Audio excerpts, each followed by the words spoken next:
Welcome to the all-new Didcot podcast. Your weekly roundup of everything Didcot and beyond. This is your one-stop shop for everything you need to know.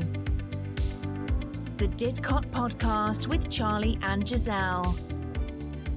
Hello and welcome to the Didcot podcast with me, Giselle, and my good friend Charlie. Are you going to call me your good friend every single week, Giselle? It's a lie for a start. Last week you called me your horrible friend. That's not fair. Giselle? Yes. I hope you're prepared for the village roundup. Oh, yes, I've done my homework. You better have done. First, I want to talk about this increase in burglaries around Didcot. I don't know if you've seen, but they've been happening in Brightwell, Sotwell, Aston Tyrrell, around Wallingford, and apparently they're getting in through kitchen windows. Have you seen? Yeah, it's quite frightening, really, because I think certainly one or two of them, a car was stolen from Aston Tyrrell, and I think they broke into the house to get the car out and get the car keys out. So I think you need to be obviously very careful about where you leave your keys at night.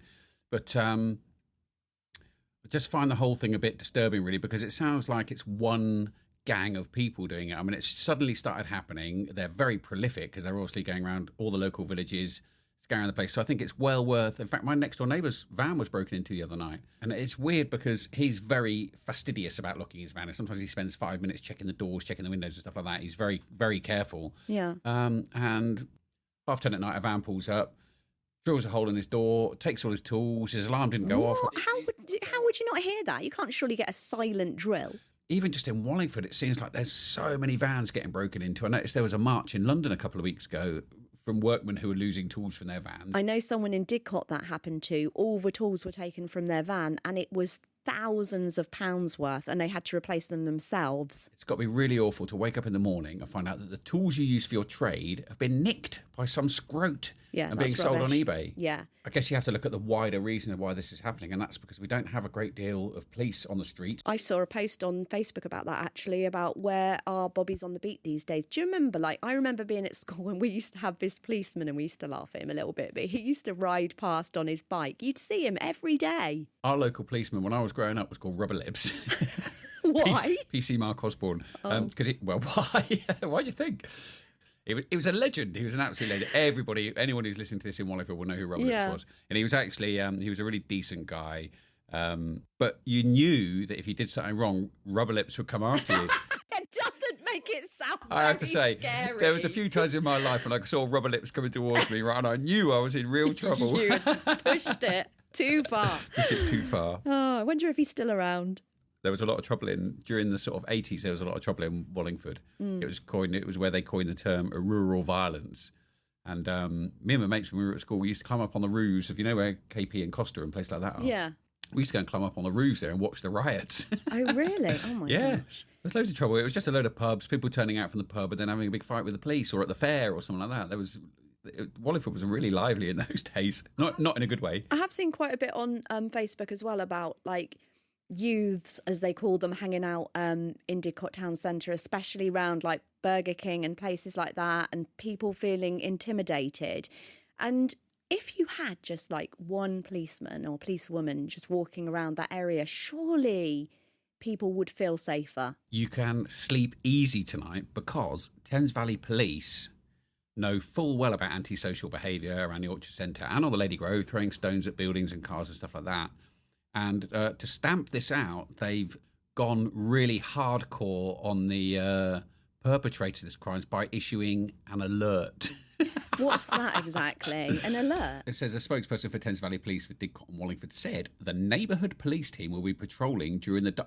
They shouldn't be called the neighbourhood police team. That doesn't sound very, very intimidating either. They should be called something like, it should say the behavioural enforcing team will be patrolling from sundown. Now you're talking. I do think, though, that just putting a policeman in uniform around the area would have a much better impact. Doesn't make any difference because it says here it's for the next 3 nights. Oh, okay. The behaviour enforcers.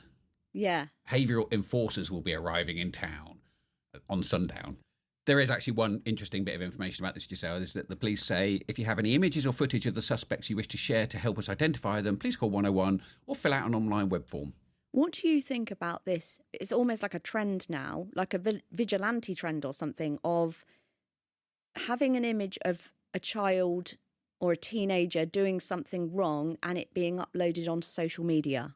Well, I'm all for it. I'm not so sure about the social media part of it, but I definitely think it's worth filming. If you see some antisocial behaviour or someone doing something like that, I definitely think it's worth filming. It's proof, isn't it? If you get it on your Ring doorbell or something, then yeah, why not? I mean, we were quite flippant at the beginning of this piece saying the neighbourhood police team will be patrolling during the darker hours for 3 nights. Doesn't really do a lot for me, that doesn't. That's not really going to put people off antisocial behaviour. What, because it's not for long enough? Well, it's not for long enough, and it's like the neighbourhood police team. I mean, who cares about them anyway? I want the the behavioural enforcers to come down and actually with a cattle prod and sort a few things. Okay, steady on. So Here we go. In the absence of that, then if taking footage of kids doing stuff, whatever it is, means that will stop, then yes, I think I'm probably for it. Join the conversation on Facebook, Twitter, or drop us an email at thedidcotpodcast@gmail.com. Giselle? Yes? Are you aware of Didcot's new celebrities? No. Really? No, who are they? All over social media, even on the BBC News. What have I missed? Well, we did talk about them a little bit last week, but it's the potholes. Oh. I know we get lots of big news stories in Didcot, but the potholes are just literally swamping every social media channel I see. Yeah, they're taking over the world. So I thought, because they're basically becoming celebrities, and I'm seeing people taking photos of them, live reports from the pothole, everyone's giving directions from which pothole. Yeah. But actually, there are 2 of them. There's one on one side of Haddon Hill, and then there's one on the other side of Haddon Hill. So I thought we should give them a name, right? So we know which one we're talking about. Go on. So I thought about Anton Deck. I went down that road and all these funny celebrity names. But then I thought, well, is there something we could call them that so people would know that we're in Didcot? Didcot has some good names, the railway centre, so on and so forth. Cool. So I kind of figured like we could use some other Didcot names so people know that they're in Didcot, and I thought we could call them Pothole A and Pothole B. Like the power like station. the power stations. Okay, yeah, we can do that. Yeah. Good thinking, eh? Actually, they are getting really famous. You said last week about a theme park coming to Bicester. I know, you were really upset about that. You thought I was going to say Didcot. I know. Well, no, I'm actually happier that it's Bicester because it's close, but not too close. There was a sign that went up round there and it said, Oxon Highways presents Pothole World. Oh, I know. I've had a great idea. What? Oh, I can't believe I haven't thought about this. What? If you get caught doing antisocial behaviour on Great Western, we use those people to fill the potholes. Oh, my God. That's it. No, Charlie. That's it. That's what we need to do. Here we go. Anyone caught on a Ring doorbell, when throwing you a stone, just need someone to stop talking. I'm actually getting a little bit alarmed that things that we might be saying on the podcast come true, because on my way home from hot yoga the other night, I got to hit a pothole. Hang on a minute. Hang on. Yes, Charlie does hot yoga. Yep. On my way home from hot yoga, God, the image. guess what happened? I hit a pothole, got a puncture. First time I've had a puncture in as long as I can ever remember. I threw away a brand new tyre. The county council said they actually repaired 41,000 potholes in 2024. Do you know what I don't understand is? Go on. We can put a man on the moon. Yeah. We've got artificial intelligence. True. Can't fix the road. It is shocking. Like, how long does it take as well to fix one pothole? I'll tell you what did make me chuckle was Councillor Ian Snowden and the way he described it. It sounded like something out of the Gruffalo. Go on. He said, "They're craters. There's still one there that's about 5 foot long, 3 foot wide." Is that how you hear? It's how I read it, yeah. It's 7 inches deep and it's got a drain in it as well with a sharp edge. And actually one other driver on the BBC called Stuart, he described it as the killer pothole. The all-new Didcot podcast. Join the conversation on Facebook, Twitter, or drop us an email. Talk to us about literally anything. With Charlie and Giselle. Be part of the conversation. Giselle, I did notice that when you walked into my house this evening, you were carrying reams and reams of paper. I'm assuming that was because you've been doing the Village Roundup this week. I did do my homework. Wow. Maybe not reams of it, but I certainly have had a look at what's going on. Hit us with it then. Better be good. Charlie, I think I know the answer to this, but are you much of a crafter? I used to do a bit of whittling, Giselle, but I haven't done it for a while. I kind of, it got a bit too intense. No hot glue guns in your house, but there is going to be a craft fair at Drayton Village Hall on the 8th of February. It's going to be 11 in the morning till 4 in the afternoon, and all funds raised are going to the hospital diabetes team. It's for children with diabetes. Giselle, can I give a quick shout out for Wallingford Accessible Boat Club, because they are looking for volunteers. They're looking for operational volunteers to assist with boat trips and passenger support. marketing and fundraising, volunteers to help promote our service and secure vital funding. I think that's a really good cause. Stall holders are wanted for the East Hendred Easter Bazaar. That's going to be on Saturday, the 26th of April. That's 11 till 2 o'clock. Have you heard of mum-to-mum markets in Oxfordshire? What do you reckon?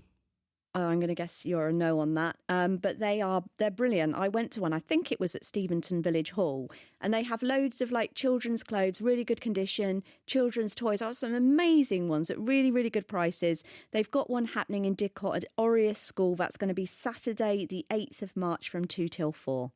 Giselle, do you like comedy? Love comedy. Blueberry, I tell you what, Blueberry is a knockout village. Blueberry's better than Harwell. No, I'm not going to let you get away with that. It is. Blueberry Comedy Night, Saturday the 8th of March, hosted by Paddy Lennox in the Blueberry Village Hall at 7:30.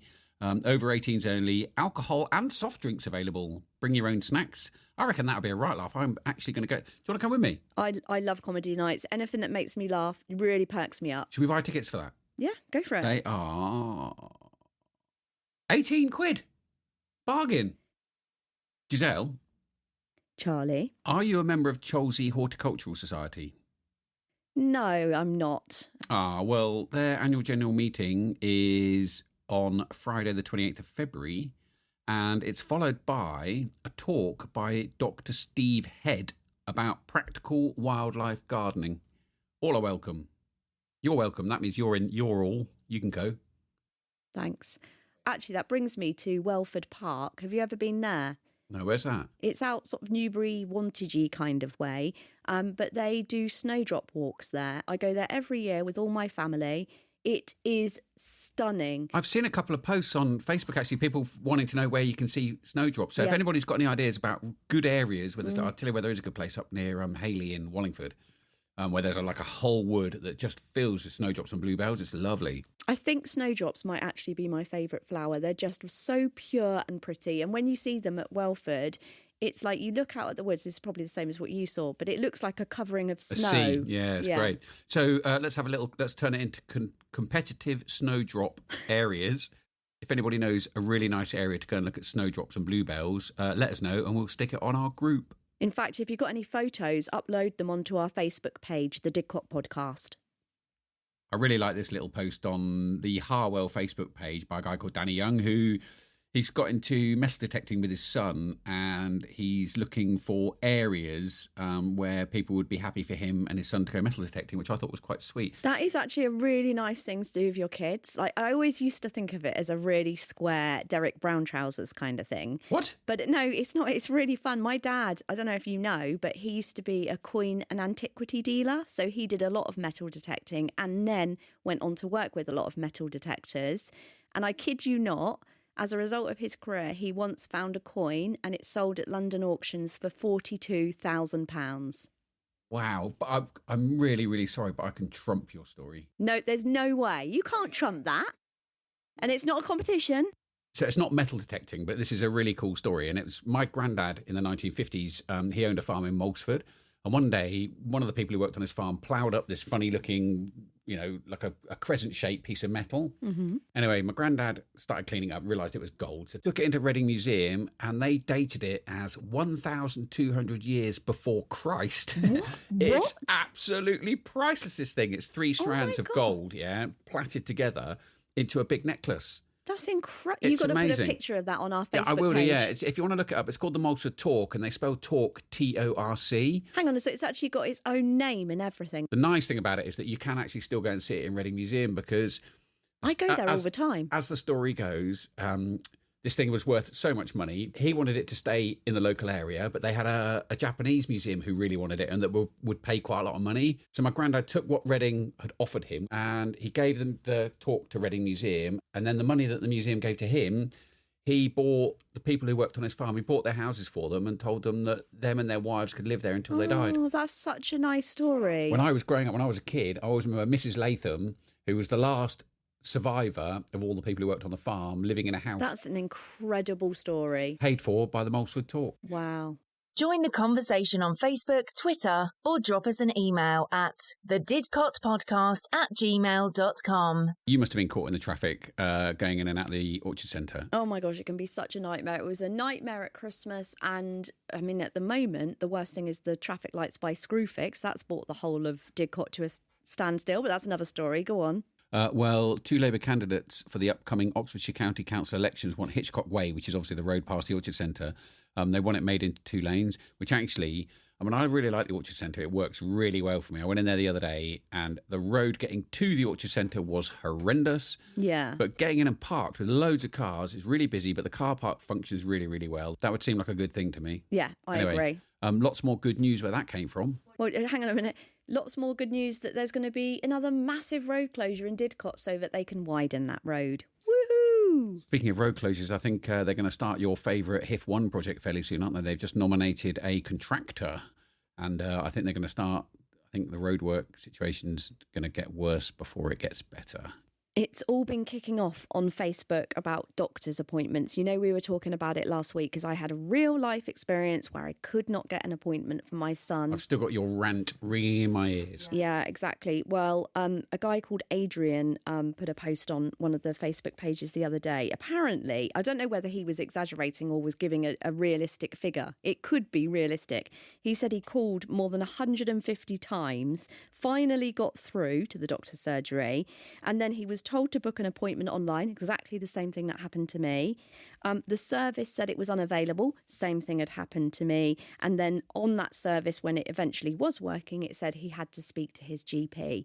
It is an absolute joke. Giselle, I've got great news about the doctor's surgery, which came out this week, Good. which is... Is this the one on Great Western Park, yeah? Yeah, the one on Great Western Park. And after 12 years, finally, they have submitted the planning. The planning application's gone in. After 12 years. After 12 years, they've finally submitted the planning application, which is great. It's not great, it's a joke. Ollie Glover, the Lib Dem MP, he said it was desperately needed. It is desperately needed, and my only reservation... No, it's not my only reservation. I have a lot of reservations because it's been going on so long. But when is it actually going to be built? That's just the planning application submitted. I think it was Ian Snowden, your Gruffalo friend, that said, until I see a spade in the ground, or words to that effect, let's just wait and see. I've actually got a bit of inside information about doctor's surgeries. Ooh. So Gossip. Yeah. It's funny because we keep promising gossip, but we never really have any. Yeah, so it's not really gossip, but one of my sources told me that at the Oak Tree Health Centre, they used to have, before all the building work started, before we had Great Western Park, 5,000 patients there. Guess how many they've got now? 7,000. 12,000 patients. Wow. Yeah, exactly. So no more doctor's surgeries, but they've more than doubled the amount of patients they've got, and they've got less funding. Join the conversation on Facebook, Twitter, or drop us an email at thedidcotpodcast@gmail.com. Giselle, I've got something really interesting. It better be now. You built it up. Go on. Well, I think it's interesting anyway. Milton Park. Did you know you could get a driverless bus from Milton Park to Didcot Parkway Station? That's the future, isn't it? That's not now. Well, you can't actually really do it, but they've been trialling it. They carried 1,400 people on fully automated buses. Hang on a minute. What, a bus with no driver? Well, it does have a driver there standing by, but the bus is driving itself. It's fully automated. Oh, so kind of like a plane where you've got the pilot, but the plane's doing all the work. Exactly that, yeah. I thought that was quite interesting. In Wallingford on the 18th, the 22nd of March, the Synodon Players are performing Entertaining Angels by Richard Everett. It says here, Richard Everett's Entertaining Angel is a sharply observed, witty, and ultimately hopeful look at love, family, and forgiveness. 3 things that you could do with a bit more of. Thanks. If there's one thing I think that you really will actually like, it's this. It's a pottery workshop. Oh, I would quite like that. It's in Brightwell, come Sotwell, which is near Wallingford, which is about 2 miles beyond Didcot B pothole. It's where Boris Johnson lives. It is, yeah. I saw him in Waitrose the other day. I saw a picture of him coming out of B&M, which was quite funny. Was he really? Yeah, he had was B&M really? bags. B&M, yeah. for anybody that doesn't know, B&M is located about 500 yards from Didcot A pothole. Oh, yes. Yeah.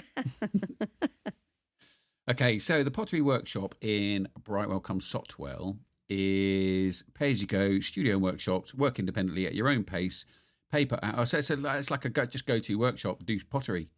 Brilliant. Will you be like Patrick Swayze and be the ghost behind me? You were thinking of Patrick Swayze. I was thinking of Morph. Do you remember Morph? Oh, yeah, I love Morph. What was the other guy out of Morph? Chaz. Was it Chaz? Yeah. What a name. Chaz. Brilliant.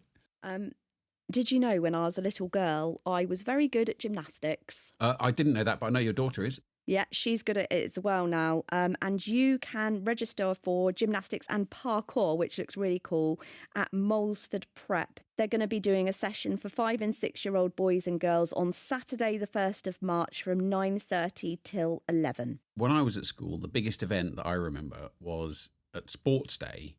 They would have like a little fete with it, yeah? They would have a tombola where you could win maybe a beanbag or something like that. Yeah, okay. Well, I happened upon an open day at Cranford House School the other day, and oh my God, I couldn't believe the stuff they had there. They had a hot air balloon going up and down that was tethered. That's cool. They had a full-on rocket engine, a jet engine. Wow. They also had a Spitfire engine that kept firing up. Wow. They had so many things on there. It was literally unbelievable. Yeah, that is really cool. Well, I tell you what, I'm going to have to have words with one of my friends now because he's a teacher there and he didn't tell me about it, and that would have been a cool thing to go to. Keeping with Didcot, there's Didcot Community Badminton. You know how much I love it. Can you play badminton? That's a no. And you can do that every Thursday. It's 90 minutes, it's pay as you go, and it's £4.25. And I've seen quite a lot of my friends talk about that one, saying it's a really nice, friendly group. This really appeals to me because I've got children. February half-term activity camp in Wallingford Sports Park. This sounds really cool, actually. Come join us and learn new skills, make friends and have fun. You could do it making some friends, Giselle. Wow, thanks again. It's in Wallingford Sports Park, 9:30 to 4:30 p.m. £35 a day, multi-day and sibling discounts available. Ofsted registered, it looks like fun. If you want to get rid of your kids over half-term, that's the place to ping them to. I really want to give a shout out to the litter pickers because children take part in this. They got 30 bags of trash picked up from Fleet Meadow and Lady Grove. They're going to be doing another one. It's at the Wave on the 1st of March between 1 and 3 p.m. And then there's one at Boundary Park on the 2nd of March, 10 till 12. And they will provide you with like litter picking equipment for your children. And finally, Giselle, I just thought this is quite a nice one to finish on. I like this. Do you like fish? Love fish, and I had a conversation with my son earlier about the benefits of omega-3. Well, it's funny you should say that because Oriel School, they're involved in the Fish Heroes scheme, which means they got 10 kilos of fresh fish and mussels and stuff, delivered to them. Wow. To the head of design and technology, Miss Lamprini Adams, she said, I was excited to be involved because it's a unique opportunity for students to work with fresh, high-quality produce like mussels, which they don't often encounter. It's a chance to inspire them to think differently about food and develop essential skills. Now, if that's not a good thing, I don't know what is. That is a great thing. And I'll tell you what, funnily enough, I think my child is quite odd, actually, because I asked him what his 3 favourite meals are in the world, and one of them was mussels. Really? Yeah, he absolutely loves mussels. Yeah, I absolutely love a bit of seafood. My favourite restaurant is in Misano in Italy. And it's called Caravaccios, and you go there and you order, they do this like seafood platter. I love those platters. Oh my God, it's got everything. It's got all the crustaceans, all the fish. You get so much with them as well. I mean, they're normally quite expensive, but you get a lot. It's nice, right? But you go and fill up, and it's healthy. It's just the nicest place. I love it. Well, you go to Italy and I go to Iceland. And that's a wrap for the Didcot podcast. Don't forget to like and subscribe. We're on Facebook, Instagram and TikTok. And you can email us anytime at thedidcotpodcast@gmail.com. Thanks very much for tonight, Giselle. I thought your village roundup was flimsy. Wow. Which is an improvement on last week's. More homework for me. Yay! Yes, must try harder. Thanks very much for listening, everybody. We'll see you next week. Ta-ra! That's a wrap for this week's episode of the Didcot podcast. Thanks so much for tuning in. If you enjoyed the episode, please help us spread the word. The more people who know about us, the bigger and better this podcast will become. And we want to hear from you. Talk to us about literally anything. Join the conversation on Facebook, Twitter, or drop us an email at thedidcotpodcast@gmail.com. Until next time, stay connected, stay curious, and we'll see you soon on the Didcot Podcast with Charlie and Giselle.